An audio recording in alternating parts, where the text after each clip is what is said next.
Hi, I'm Micah. I'm shooting a video today because sometimes people ask me, how do you figure out the key of a song? I want to address that question, and this might be a two-parter video, maybe even a three-parter video, but this is the beginning, this is the ground floor of understanding how to figure out the key or find the key of a piece of music. Identifying key is something that can really move your whole process along as far as what you're trying to do with scales or writing melodies or coming up with chord progressions, and all of those things can be improved by understanding at least a little bit about key signature. I want to preface what we're talking about by saying I'm not a person who's about the rules and music. I'm not the purveyor of music law, but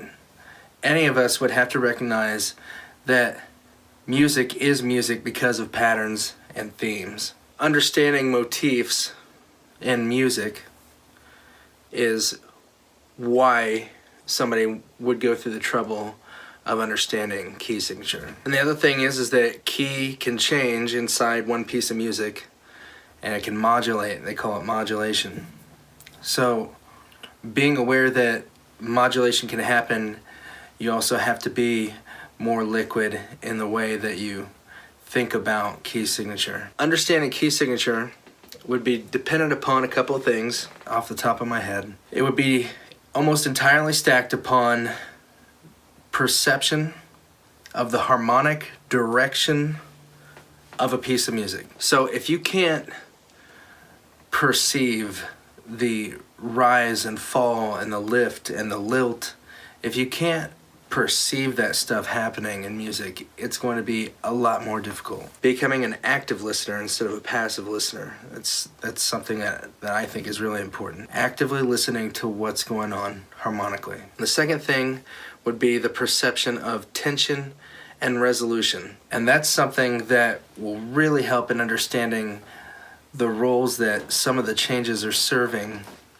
in a piece of music. Very briefly, as briefly as I can, let's talk about something really easy, something that is completely diatonic. Happy Birthday. Super easy song, everybody knows the melody, so hopefully we can break it down and talk about this direction harmonically and this tension and resolution. Happy birthday to you. In Happy Birthday, the first change, we perceive a lift in the music. It goes upward, and then there's some tension in there, in that lift. Happy birthday to you. How do you feel when you get back to that first chord, that starting chord? There's easily a feeling of tension and resolution there. The feeling that if I were to stop, birthday to you, happy birthday.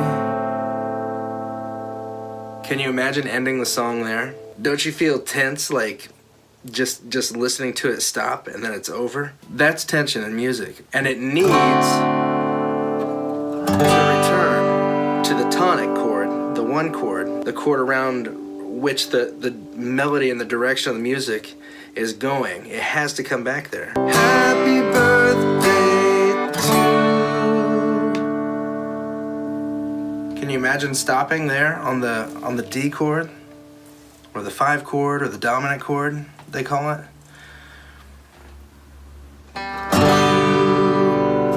Part one of this is perceiving tension and resolution and the direction.